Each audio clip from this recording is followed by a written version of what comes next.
በልጅነት በወጣትነት አስራዎቹ መጨረሻ ወይ ሀያዎቹ መጀመሪያ አካባቢ ያገባችሁ ያላችሁ እህቶቼ ጓደኞቻችሁ ማን ናቸው? አብሶ ደግሞ ገና ከትምህርት ቤት እንደወጣችሁ ወይ ደግሞ ትምህርት ሳትጨርሱ ወደ ትዳር እየሄዳችሁ ያላችሁ ወይ ደግሞ ትምህርት መቀጠል አቅቷችሁ በተለያዩ ምክንያት ብቻ ወጣት ሆናችሁ ልጆች ሆናችሁ ወደ ትዳር ዓለም እየተቀላቀላችሁ ያላችሁ እህቶች ጓደኞቻችሁ፣ አማካሪያችሁ፣ የቅርቦቻችሁ ማን ናቸው? በጣም በትኩረት ልናየው የሚገባ ቀላል የሚመስል ነገር ግን የብዙ ወጣት ጀማሪ ባለትዳሮችን ህይወት ምስቅልቅል እያደረገ እንዳላሰቡት እንዲሆን እያደረገ ያለው አንድ ነገር ብዙዎቻችን ያላስተዋል ነው። ነገር ግን በጣም ጫና የሚፈጥረው ነገር ያቻ ግፊት የሚባለው ነገር ነው። ያቻ ግፊት ማለት እናንተ በወጣትነታችሁና በልጅነታችሁ ስታገቡ ሜቢ እናንተ ኩዮች ወይ ትምህርት ላይ ናቸው ወይ ጨዋታ ላይ ናቸው ወይ መዝናናት ላይ ናቸው ወሬቨር የሆነ ቦታ ላይ ናቸውና እናንተ ከነዛ ከኩዮቻችሁ ቀድማችሁ ትዳር ውስጥ ስትገቡ እነዛኑ የልጅነት ጓደኞቻችሁን የትምህርት ቤት ጓደኞቻችሁን ይዛችሁ ከሆነ ወደ ትዳር ዓለም የምትገቡት ትዳር ያ እንዳሰባችሁት ወይ ደግሞ እንዳለማችሁት አይነት ቀላል ሀያት አይደለም። በልጅ አይምሮ እንደምናስበው ቀለል አድርገን እንደምንገባበት ቀለል አድርገን እንደምንወስነው ቀለል ያለ ሀያት አይደለም ሀያቱ።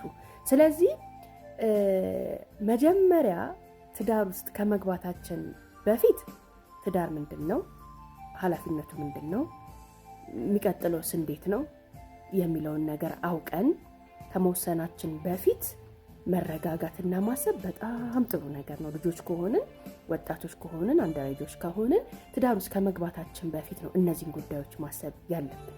አብዛኞቻችን ጋር ግን አሁን እየታየ ያለው ነገር ትዳር ውስጥ ከመግባታችን በፊት በጉጉት በችኮላ በኬርለስነትና በቤተሰብም ግፊት ሊሆን ይችላል በራሳችንም ፍላጎት ሊሆን ይችላል እንደው ሊየው ልሞክረው ብለን በስሜታዊነት እንገባበታለን። ከገባን በኋላ ግን ቸኮልን፣ ፈጠንኩ፣ ጓደኞቼ እኮ ትምህርት ላይ ናቸው፣ ጓደኞቼ እኮ ዩኒቨርሲቲ ናቸው፣ ጓደኞቼ እኮ ስራ ላይ ናቸው የሚል ራሳችን ውስጥ ንጽጽር ውስጥ እንከታለን። እንዲሁም ደግሞ እነዛ የትምህርት ቤት ጓደኞቻችን እኩያ ጓደኞቻችን እነሱ ያሉበትን ሀያት ምን ያህል ሲምፕል እንደሆነና እናንተ ደግሞ እየኖራችሁት ያለው ሀያት ምን ያህል ከባድ እንደሆነ ሊያሳዩአችሁ ይሞክራሉ። ሌላው በሚያጋጥመን ትዳር ውስጥ በምናልፈው ነገር ላይ ሁሉ አማካሪዎቻችን እነሱ ከሆኑ እነሱ እኛን ሊመክሩት የሚችሉት እኛን ሊነግሩን የሚችሉት ምንም ነገር የላቸውም። በነገራችን ላይ ስለ ትዳር እውቀቱ የላቸውም። ሜቢ ስለ ዩኒቨርሲቲ ዛሬ አንቺ ትዳር ውስጥ ሆነሽ እሷ ትምህርት ላይ ከሆነች ስለ ትምህርት ስለ ዩኒቨርሲቲ ካንቺ የተሻለ እውቀት ይኖራታል። አንቺ ተምረሽ አልፈሹ አሁን እሷ የደረሰችበት ስቴፕ ላይ ስላልደረሽ። ስለ ትዳር ግን ያቺ የትምህርት ቤት ጓደኛሽ አብሮ አደግሽ የሰፈር ጓደኛሽ እንዲህ ብታረጊው እንዲህ ብትሆኚ ብላ አንቺን ለመምከር የላትም፣ እውቀቱ የላትም፣ ብቃቱም የላትም። ስለዚህ ብዙ ጊዜ ሳይቸግርሽ ቸኮልሽ እኮ ፈጠንሽ እኮ እየነገርንሽ ነበር እኮ የመባል ወቀሳንም ቢቀርብሽስ እንዴ ቢቀርስ ገና ልጅ እኮ ነሽ እድሉ አለሽ እኮ ምርጫው እኮ አለሽ የሚል የመውጣት የመሸሽን አድቫንቴጅን ነው እንጂ የሚያሳዩሽ ተረጋግተሽ ህይወታችን ውስጥ እንድንኖር የሚያደርግን አድቫንቴጅ አያሳዩንም። ብዙ ወጣቶች ትዳራቸው የብዙ ልጆች ህይወታቸው ከአመታት መሻገር ያቃተው በጣም ድብርት ውስጥ የገባው በጣም ጫና ውስጥ የገባው አንዱና ትልቁ ምክንያት ያቻ ግፊት ነው ብዬ አስባለሁኝ። እኔ ቆም በሉና ጓደኞቻችን እነማን ናቸው ብላችሁ አስቡ። ጓደኞቻችሁ እነዛ ተማሪዎቹ፣ እነዛ ያላገቡቱ፣ እነዛ ከናንተ ህይወት የራቀ ህይወት ውስጥ ያሉ ከሆኑ ግንኙነታችሁን ቀንሱ፣ አቁሙ፣ እራቁ። ስለዚህ አንዲት ብልህ ሴት ወደ ትዳር ዓለም ውስጥ ስትገባ መጀመሪያ ልትወስነው የሚገባት ትልቁ ነገር ልታስበው የሚገባው ትልቁ ነገር ትዳር ስራ የሚፈልግ ተቋም ነው። ትዳር ዝም ብለን ገብተንበት የሆነ ትምህርት ቤት ሃይ ስኩል እንደምትገቢው ገብተሽ አስተማሪ ሰብጀክት ይሰጥሻል ተምረሽ አጥንተሽ ተፈትነሽ ምናምን የምታልፊበት ሂደት ብቻ አይደለም። ትምህርት ቤት ራሱ የራሱ ስትራግል አለው አይደለ? ካላጠናን በደንብ ካልተማርን በደንብ አቴንድ ካላደረግን አናልፍም። ትዳር ደግሞ የሚገርማችሁ ነገር ከትንሹ ጀምሮን እንኳን ብናስበው ለባሌ ራት ምን ላዘጋጅ፣ ቁርስ ምን ልስራ፣ አንቺ እንኳን ባትሰሪ ለሰራተኛ ምን ስሪ ብዬ ልንገራት ከሚለው ትንሽ ነገር ጀምሮ ኃላፊነት ነው። የራሱ ጭንቀት የራሱ ኃላፊነት ያለበት ተቋም ነው።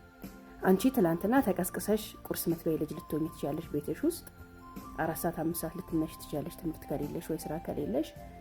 የተሰራ ካለ ትበያለሽ፣ ከሌለም ዝም ብለሽ ትተኛለሽ። ልብስሽን በሳምንት ታጥቢያለሽ፣ ወይም ደግሞ የሚያጥቡልሽ አገልጋዮች ሊኖሩሽ ይችላሉ። እናትሽ ምን ሰራች፣ በምን መጣ፣ እንዴት መጣ፣ ምንም አይነት ኃላፊነት የለብንም ቤታችን ውስጥ ስንኖር። በቃ መኖር ነው የኛ ኃላፊነት፣ በሰላም መኖር፣ የእነሱን ትእዛዝ መከተል ነው። ትዳር ዓለም ውስጥ ስትገቢ ግን እያንዳንዷ ሂደት እያንዳንዷ ጠዋት ተነስቶ ቤት ከማጽዳት ጀምሮ እስከ ራት ያለው ሂደት ያንቺን ኃላፊነት፣ ያንቺን እውቅና፣ ያንቺን መሪነት የሚፈልግ ተቋም ነውና በጣም ትንሽ የሚመስሉ ዛሬ ተሰርቶ ለምናም ስንበላ ትንሽ የሚመስሉ ነገሮች ትዳር ዓለም ውስጥ ስንገባ በጣም ሊከብዱን ይችላሉ። አልኩሽ በትንሹ ቁርስ ምን ልስራና ራት ምን ይዘጋጅ የሚለው ነገር እንኳን በጣም በቃ ከባድ ሊሆንብሽ ይችላሉ የመጀመሪያዎቹ የትዳር ዓለሞች ላይ ማለት ነው። ስለዚህ እንደዛም ሆኖ ደግሞ ትዳር እንደጠበቅሹ ካላገኘሹ፣ የምታገቢውን ሰው እንደጠበቅሹ ካላገኘሹ ኦኬ። ብዙ ጊዜ ወደ ኋላ የሚመልሰን ነገር ምንድነው? ወጣቶች ከሆኑ ትዳሩ የሆነ እንቅፋት በገጠመው ቁጥር፣ ትዳር ውስጥ የሆነ መንገራገጭ በገጠመሽ ቁጥር ወደ ኋላ ነው የምትመለሹ። ድሉ ነበር እኮ ቸኩያለሁ እኮ እንደ ጓደኞቼ እኮ መምረጥ እችል ነበር፣ እንደ ጓደኞቼ እኮ መቆየት እችል ነበር፣ እኔ እኮ ቸኩዬ ነው፣ ይሄ ህይወት እኮ ይሄ ሰው እኮ አይገባኝም ወደሚል ወደ ኋላ ትመለሻለሽ። ያ ወደ ኋላ መመለስ ደግሞ ህይወትሽን ወደፊት እንዳትኖር ያደርግሻል። ስለዚህ የሆነ ቀን ምርጫሽን አሁንም እድሏለኝ ብለሽ እንድታስቢ ስለሚያደርግሽ እንድታቆሚው ትዳሩን ባጭር እንድትቀጩ ያደርግሻል። እውነት ግን ሴት ልጅ አንድ ትዳር ውስጥ ከገባች በኋላ ትዳር ውስጥ ከመግባቷ በፊት የነበራት ሰፊው እድል ሰፊው ሜዳ አለ ወይ? ያንንም ማሰብ ያስፈልጋል። ያንንም ማሰብ ግን ትዳር ውስጥ ሆነን ሳይሆን ከመግባታችን በፊት። ስለዚህ እህቶቼ አሁን በአንደር ሆናችሁ ቶሎ አርሊ ትዳር ውስጥ የገባችሁ እህቶቼ መጀመሪያ ልታደርጉት የሚገባው ነገር በትዳራቸው ከእናንተ የተሻለ ማቹርድ የሆኑ እህቶችን፣ ጓደኞችን፣ ጎረቤቶችን፣ ቤተሰቦችን ጓደኛ አድርጎ መያዝ ነው። እነሱን መቅረብ ነው። ስለ ትዳር የተሻለ እነሱ ያስተምሩናል። ሁለተኛው ደግሞ ትዳር የራሱ የሆነ ኃላፊነት እንዳለው፣ የራሱ የሆነ ትልቅ መንገድ እንዳለው፣ ዝም ብሎ የሚኖርበት ሳይሆን የሚሰራ ህይወት እንደሆነ ማወቅ ያስፈልጋል። ስለዚህ ሁሌም ትዳርሽን ለመኖር ሳይሆን ትዳርሽን እየሰራሽ የተሻለ እያደረግሽ ያማረ እያደረግሽ ለመኖር ማጥናት፣ ማወቅ፣ ማንበብ፣ ከሰዎች ጋር ማውራት፣ ዲስከስ ማድረግ፣ እነዛ ሰዎች ደግሞ የተሻሉ ሰዎች እንዲሆኑ መጣር ያስፈልጋል። ሶስተኛው ትልቁና ዋናው ነገር ማወቅ ያለብን በነገራችን ላይ ዱንያ ላይ ሁሉ ነገር ርዝቅ ነው አይደለ? ትዳርም ትልቁ የዱንያ ርዝቅ ነው። ሀብት ርዝቅ ነው፣ ልጅ ርዝቅ ነው፣ ገንዘብ ርዝቅ ነው፣ ሁሉ ነገር ርዝቅ ነው። ስለዚህ አንቺ ከሆኑ ጓደኞችሽ ተለይሸሽ ትዳር ዓለም ውስጥ አላህ ሲከትሽ ይሄ ጊዜ ላንቺ የትዳር ወቅት ነው ብሎ አላህ ሲያመቻችልሽ ትልቅ ርዝቅን ተሰጥቶሻል። ስለዚህ ይህን ርዝቅ እንዴት ነው የምጠቀምበት፣ እንዴት ነው ማፋፋው፣ እንዴት ነው ማበለጽገው የሚለው ነገር ላይ ማሰብ ያስፈልጋል። አንዲት የ18 ዓመት ወጣት ቤተሰቦችሽ በሚሊዮን የሚቆጠር ብር አውርሰውሻል። ስለዚህ አሁን ሀብታም ሁኚ ተብላ ውርስ ቢሰጣት አይ ልጅ ነኝ ሀብቱን ማስተዳደር አልችልም፣ ስለዚህ ይለፈኝ ቀስ ብዬ ሰርቼ ሀብታም ሆናለሁ አትይም አይደለ? ውርሱን ትቀበይና ጎበዝ ከሆንሽ ከአንቺ የተሻሉ ሰዎችን እያማከርሽ ከአንቺ የተሻሉ ሰዎችን ጋይድ እያደረግሽ ሀብትሽን አስጠብቀሽ አቆይተሽ የልጅ ሀብታም ትሆኛለሽ፣ ለእድሜ ልክ ታቆየዋለሽ። ሰነፍ ከሆንሽ ደግሞ ከኩዮችሽ ጋር ታጠፋፊና ድህነት አዘቅት ውስጥ ትገቢያለሽ። ትዳርም ልክ እንደዛ ነው። ጎበዝ ከሆንሽ ከታላላቆችሽ ተምረሽ ጥሩ የትዳር ህይወት፣ ጥሩ የቤተሰብ ህይወትን ትመሰርቻለሽ። ሰነፍ ከሆንሽ ግን ባጭሩ ትከስሪያለሽ ማለት ነው። ስለዚህ ጎበዝ መሆን ያስፈልጋል። ርዝቅ መሆን ማመን ያስፈልጋል።